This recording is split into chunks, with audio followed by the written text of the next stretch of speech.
Hello friends, नमस्कार। मैं प्रियंका स्वागत करती हूँ आप सभी का आपके अपने चैनल टारगेट टीचर जॉब और टारगेट यूपीटेट सीटेट ऐप में। तो दोस्तों, आज हम पढ़ेंगे डीएलएड 4th सेमेस्टर का सामाजिक अध्ययन विषय और ये है आपका राजन सीरीज। दोस्तों, यहाँ पर हम लोग पढ़ चुके हैं अति लघु उत्तरीय प्रश्न में प्रश्न संख्या 72 तक और ये है आपका पार्ट नंबर 9। तो चलिए देखते हैं। यहाँ पे प्रश्न संख्या 73 है। यहाँ पे उत्तर प्रदेश के किस जिले में यूरेनियम पाया जाता है? दोस्तों, उत्तर प्रदेश के ललितपुर जिले में यूरेनियम पाया जाता है।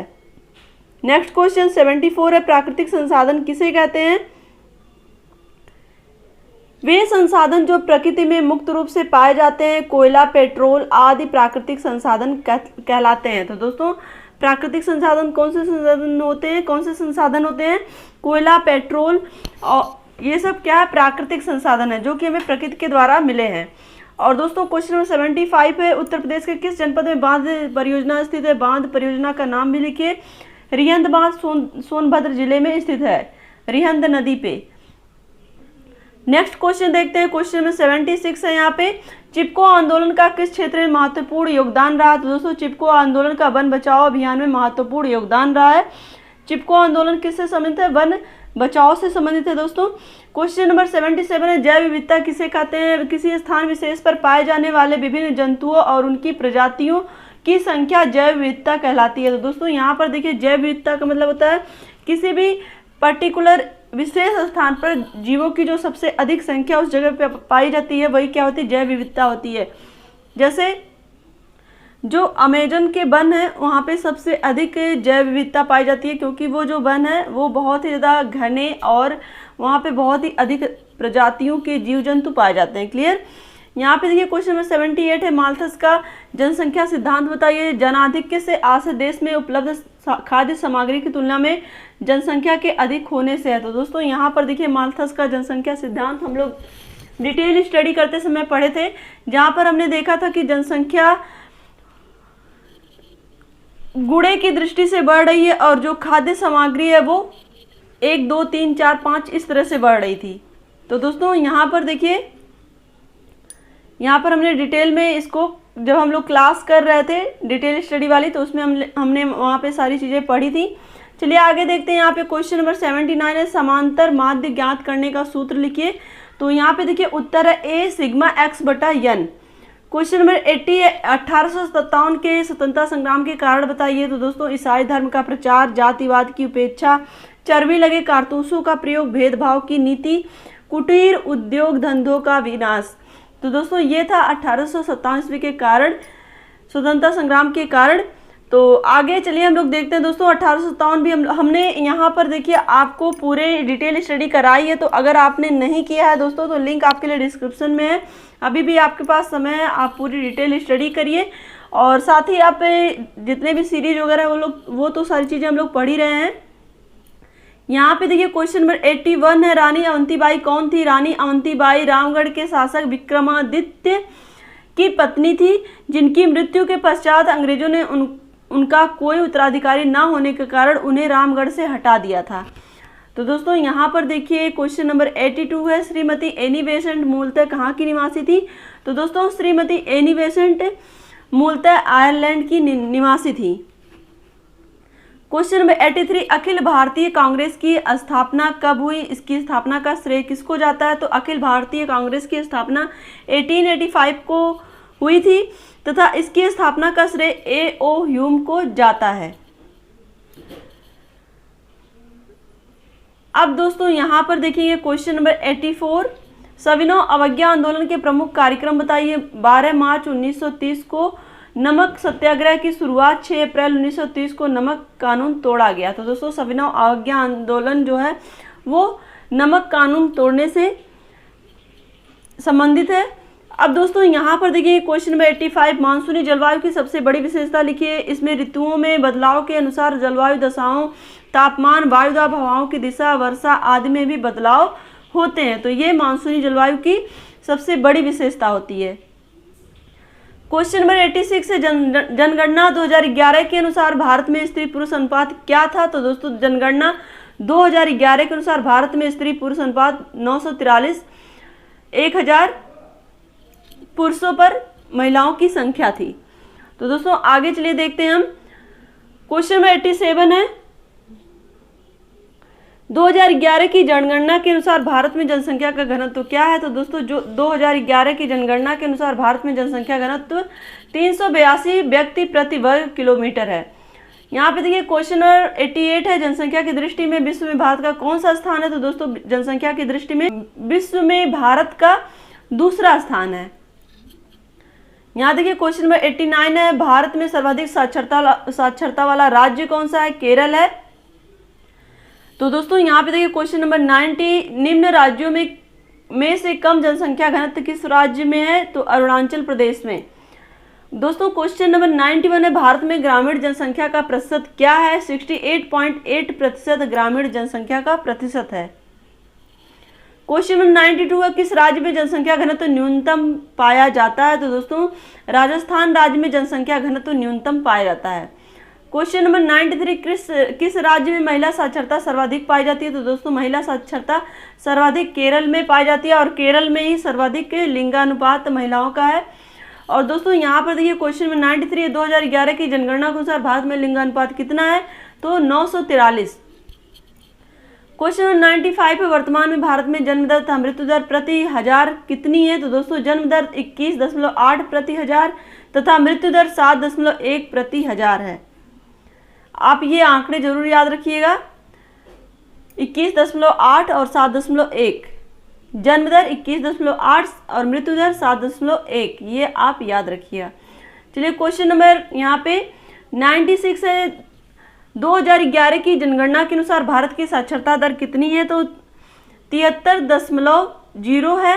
स्त्रियों की साक्षरता 64.6 तथा पुरुषों की साक्षरता 90.8 है। क्वेश्चन नंबर 97, जन्म दर किसे कहते हैं? तो दोस्तों प्रति हजार जनसंख्या पर जन्म लेने वाले बच्चों की संख्या को ही जन्म दर कहा जाता है। क्वेश्चन नंबर 98, मृत्यु दर किसे कहते हैं? प्रति हजार जनसंख्या पर जन्म लेकर अपना जीवन यापन कर मृत्यु प्राप्त करने वाले व्यक्तियों की संख्या से है आशय किसका? मृत्यु दर का। दोस्तों यहाँ पर देखिए question number 99, question number 99, Aligarh Muslim विश्वविद्यालय की स्थापना किसके द्वारा तथा कब हुई थी? तो दोस्तों 1875 ईस्वी में सर सैयद अहमद खां द्वारा अलीगढ़ में मुस्लिम एंग्लो ओरिएंटल कॉलेज की स्थापना की गई थी, जो 1920 ईस्वी में अलीगढ़ मुस्लिम विश्वविद्यालय के नाम से स्थापित हो गया था। यानी कि दोस्तों सर सैयद अहमद खान ने अलीगढ़ में मुस्लिम एंग्लो ओरिएंटल कॉलेज की स्थापना की, जो बाद में 1920 ईस्वी में अलीगढ़ मुस्लिम विश्वविद्यालय के रूप में स्थापित हो गया। चलिए आगे देखते हैं क्वेश्चन नंबर 100।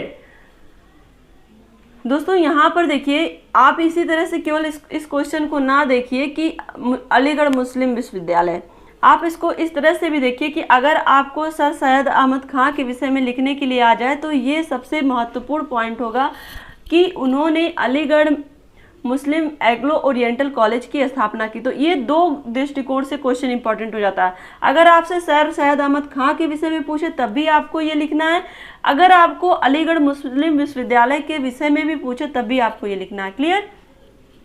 चलिए आगे देखते हैं क्वेश्चन नंबर 100। भारतीय राष्ट्रीय कांग्रेस की स्थापना कब और किसने की थी? तो भारतीय राष्ट्रीय कांग्रेस की स्थापना A.O. ह्यूम ने की थी 1850 ईस्वी में। भारतीय राष्ट्रीय कांग्रेस की स्थापना 1850 ईस्वी में A.O. ह्यूम ने की थी। अब यहाँ पर देखिए क्वेश्चन नंबर 101, थियोसॉफिकल सोसाइटी की स्थापना कहाँ की गई थी? तो 1789 में अमेरिकन कर्नल हेनरी ऑलकॉट भी कहीं कहीं लिखा रहता है, कहीं ऑलकट लिखा रहता है, एवं रूसी महिला ब्लॉवेट्स्की ने न्यूयॉर्क में थियोसॉफिकल सोसाइटी की स्थापना की थी। अब यहाँ पर देखिए क्वेश्चन नंबर 102 है, प्रार्थना समाज की स्थापना किस वर्ष हुई थी और इसके संस्थापक कौन थे? दोस्तों प्रार्थना समाज की स्थापना 1867 ईस्वी में हुई थी और इसके संस्थापक थे केशव चंद्र जी। क्वेश्चन नंबर 103 है, बनारस हिंदू विश्वविद्यालय की स्थापना कब हुई थी? तो 1916 ईस्वी में बनारस हिंदू विश्वविद्यालय की स्थापना हुई थी। क्वेश्चन नंबर 104, जलियांवाला बाग हत्याकांड कब हुआ था? दोस्तों यहाँ पर देखिए, ये आपको मैंने बहुत ही अच्छे से पढ़ाया है, आपके डिटेल स्टडी जब हम लोग कर रहे थे नोट्स बना के, तो उसमें हमने बहुत ही अच्छे ढंग से इसको समझाया था। तो यहाँ पर देखिए, जलियांवाला बाग हत्याकांड के विषय में पूछा गया। तो 13 अप्रैल 1919 को अमृतसर में जलियांवाला बाग हत्याकांड हुआ था। दोस्तों इसके पीछे वजह क्या थी कि डॉक्टर सत्यपाल और सैफुद्दीन किचलू को गिरफ्तार कर लिया गया था। दोस्तों उस समय जो कानून था, बिना अपील, बिना दलील, बिना वकील, तो इस कानून के तहत ही डॉक्टर सत्यपाल और सैफुद्दीन किचलू को गिरफ्तार किया गया। गिरफ्तारी के विरोध में एक जनसभा रखी जाती है। कहाँ पर? अमृतसर में। और दोस्तों वहां पर अंग्रेज जनरल डायर जो कि पहुंचता है और अपने सैनिकों को ये ऑर्डर देता है कि वो गोलियां चलाएं, जिसकी वजह से अंधाधुंध वो गोलियां चलाते हैं। और जलियांवाला बाग हत्याकांड के विरोध में महात्मा गांधी ने अपना जो उपाधि था, कैसर-ए-हिंद की उपाधि उन्होंने त्याग दिया था, और जमनालाल बजाज ने राय बहादुर की उपाधि त्याग दी थी, और रविंद्रनाथ टैगोर जी ने सर की उपाधि भी वापस लौटा दी थी अंग्रेजों को। तो दोस्तों यहाँ पर आपको आगे चलिए हम लोग देखते हैं। क्वेश्चन नंबर 105 है, रामकृष्ण मिशन के कार्य लिखिए। तो दोस्तों रामकृष्ण मिशन ने मानव जाति के लिए की सराहनीय सेवा की थी। और दोस्तों यहाँ पर देखिए, रामकृष्ण मिशन के द्वारा मानव जाति की सराहनीय सेवा की गई। और दूसरा यहाँ पे देखिए, इस मिशन के माध्यम से देश भर में शिक्षा संस्थाओं की स्थापना की गई। और तीसरा यहाँ पे देश विदेश में भारतीय संस्कृति का प्रचार भी किया गया। तो रामकृष्ण मिशन के ये कार्य हैं। अब यहाँ पर हम देखेंगे क्वेश्चन नंबर 106 है, रॉलेट एक्ट क्या था? तो दोस्तों रॉलेट एक्ट ब्रिटिश संसद द्वारा पास किया गया एक कानून था। क्वेश्चन नंबर 107 है, असहयोग आंदोलन क्यों चलाया गया, इसके क्या कारण थे? तो दोस्तों महात्मा गांधी ने 1 अगस्त 1920 को असहयोग आंदोलन चलाया था। इसके मुख्य 2 कारण थे। इसमें देखिए, पहला कारण है ब्रिटिश सरकार द्वारा लाए गए रॉलेट एक्ट का विरोध करना, और दूसरा था जलियांवाला बाग हत्याकांड का विरोध करना। तो ये 2 कारण थे असहयोग आंदोलन के, जो गांधी जी ने शुरू किया था 1920 में। और दोस्तों यहाँ पर देखिए, क्वेश्चन नंबर 108 है, साइमन कमीशन क्या था, उसका विरोध क्यों हुआ था? दोस्तों 3 फरवरी 1928 ईस्वी को साइमन कमीशन भारत आया था। इसे व्हाइट मैन कमीशन भी कहा जाता है। यह कमीशन पूरी तरह से अंग्रेजी कमीशन था। इसमें भारतीय सहमति नहीं थी, यानी कि भारत के कोई भी लोग इसमें शामिल नहीं थे इस कमीशन में। और फलतः कांग्रेस ने प्रस्ताव पारित कर इसके विरोध का निर्णय भी लिया। और 30 अक्टूबर 1928 ईस्वी को लाहौर में साइमन कमीशन के विरुद्ध प्रदर्शन करते समय पुलिस की लाठी से लाला लाजपत राय घायल हो गए थे और बाद में उनकी मृत्यु हो गई थी। दोस्तों ये साइमन कमीशन का विरोध करते समय ही लाला लाजपत राय के ऊपर लाठीचार्ज की गई थी अंग्रेजों के द्वारा, और जिसकी वजह से उन्हें गंभीर चोटें आई थी, और उसी चोट की वजह से बाद में उनकी मृत्यु भी हो जाती है। चलिए देखते हैं यहाँ पे क्वेश्चन नंबर 109, 1857 ईस्वी की क्रांति कहाँ से प्रारंभ हुई थी? दोस्तों 1857 ईस्वी की क्रांति 10 मई 1857 ईस्वी को मेरठ से प्रारंभ हुई थी। मंगल पांडे ने ही शुरू की थी मेरठ छावनी से। क्वेश्चन नंबर 110 है, 1857 ईस्वी के स्वाधीनता संग्राम के 4 प्रमुख नेताओं के नाम लिखिए। तो दोस्तों 1857 स्वाधीनता संग्राम के 4 प्रमुख नेताओं के नाम तात्या टोपे, नाना साहब, मंगल पांडे और बहादुर शाह जफर। तो दोस्तों यहाँ पर देखिए, तात्या टोपे, नाना साहब आपको बताइए दिल्ली से हैं, मंगल पांडे मेरठ, बहादुर शाह जफर जो कि दिल्ली से। ये 1857 ईस्वी की क्रांति का नेतृत्व करता थे ये लोग। आगे चलिए देखते हैं यहाँ पे क्वेश्चन नंबर 111 है, मंगल पांडे कौन थे? मंगल पांडे को फांसी कब दी गई थी? दोस्तों मंगल पांडे बैरकपुर छावनी के सैनिक थे। 29 मार्च 1857 ईस्वी को मंगल पांडे नामक सैनिक ने बैरकपुर में गाय की चर्बी से मिले कारतूस को मुंह से काटने से स्पष्ट मना कर दिया। इसके फलस्वरूप उन्हें गिरफ्तार कर 8 अप्रैल 1857 ईस्वी को फांसी दे दी गई। अब दोस्तों यहाँ पर हम देखेंगे क्वेश्चन नंबर 112। 1857 में बैरकपुर छावनी में 2 ब्रिटिश अधिकारियों की हत्या करने वाले सैनिक कौन थे?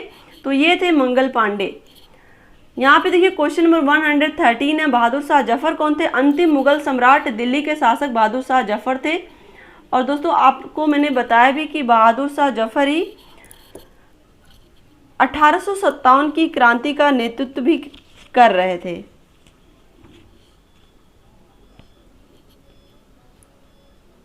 अब दोस्तों यहाँ पर हम देखें क्वेश्चन नंबर 114, तात्या टोपे कौन थे? तात्या टोपे को फांसी कब दी गई थी? दोस्तों तात्या टोपे का वास्तविक नाम रामचंद्र पांडुरंग था। 18 अप्रैल 1859 में 18 अप्रैल 1859 को शिवपुरी में अंग्रेजों द्वारा इन्हें फांसी पर लटका दिया गया था। तो ये तात्या टोपे का वास्तविक नाम क्या था? रामचंद्र पांडुरंग। क्वेश्चन नंबर 115 है, थियोसॉफिकल सोसाइटी का मुख्यालय भारत में कहाँ पर स्थित है? दोस्तों आपको पता है कि थियोसॉफिकल सोसाइटी की स्थापना न्यूयॉर्क में हुई थी, लेकिन यहाँ पे देखिए भारत की अगर बात करें तो थियोसॉफिकल सोसाइटी का मुख्यालय भारत के अडयार यानी कि चेन्नई में स्थापित हुआ। श्रीमती एनी बेसेंट एक आयरिश महिला थी जो 1893 ईस्वी में थियोसॉफिकल सोसाइटी की अध्यक्ष बनी थी। तो दोस्तों अगर आपसे एनी बेसेंट के बारे में पूछे या थियोसॉफिकल सोसाइटी के बारे में पूछे तो आप इसी तरह से कनेक्ट करके पढ़िएगा कि भारत में थियोसॉफिकल सोसाइटी की अध्यक्ष श्रीमती एनी बेसेंट 1893 में बनी और थियोसॉफिकल सोसाइटी का जो मुख्यालय भारत में है वो चेन्नई में है, अडयार जगह पे।